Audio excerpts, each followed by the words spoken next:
Welcome back, Sebastian here. In time for my review for qualifying for the 2024 Austrian Grand Prix. So, of course, I missed the sprint qualifying, missed the sprint, but found time to get video done for qualifying, which of course is arguably the second most important session. So for Q1, sunny and warm conditions to start the session.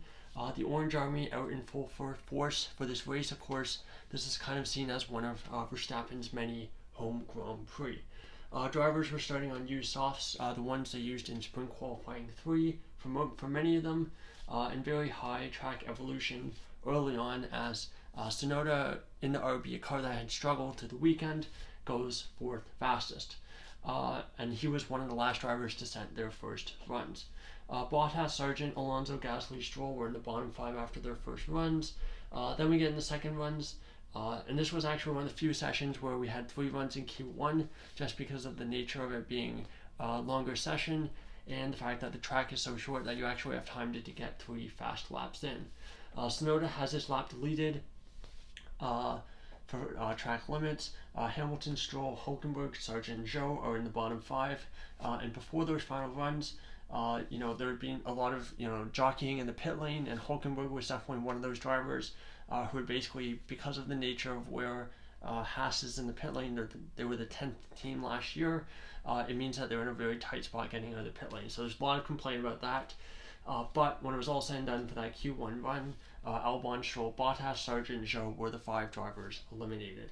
A very rough session for Aston Martin. Alonso only 15th in Q1, and Sainz was fastest with a 105.263. Then we move into Q2. Leclerc, Magnussen, Alonso, Gasly, and Sainz were the bottom 5 after those first runs, but the Ferraris won the used tires, which explains their lack of pace in that run. But they go second and 6th on their second runs, kind of running in the gap, or basically running it right towards the end of that first set. So yeah, definitely much better pace there. Ricciardo, Magnussen, Gasly, Tsunoda, and Alonso were then knocked out in Q2.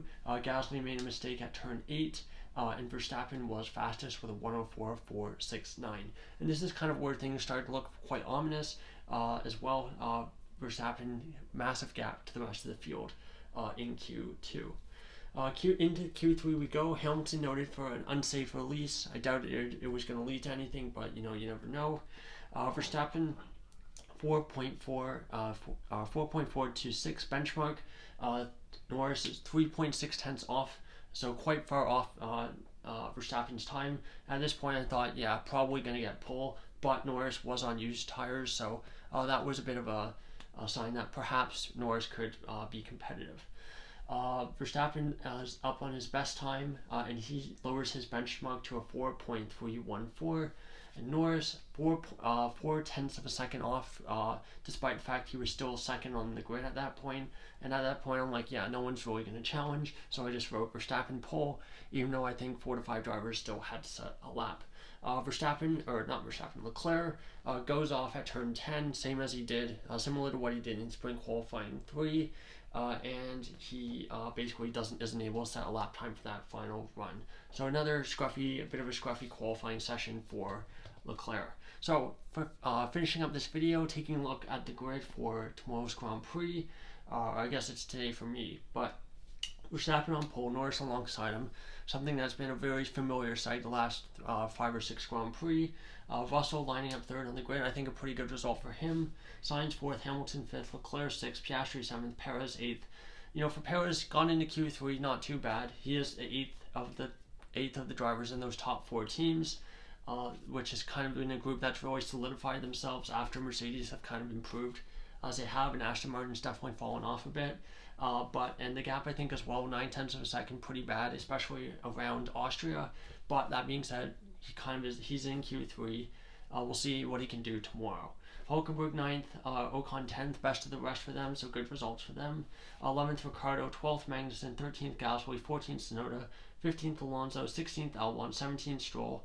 Another really tough session for Aston Martin, well outside the points, and we'll see what they can do tomorrow.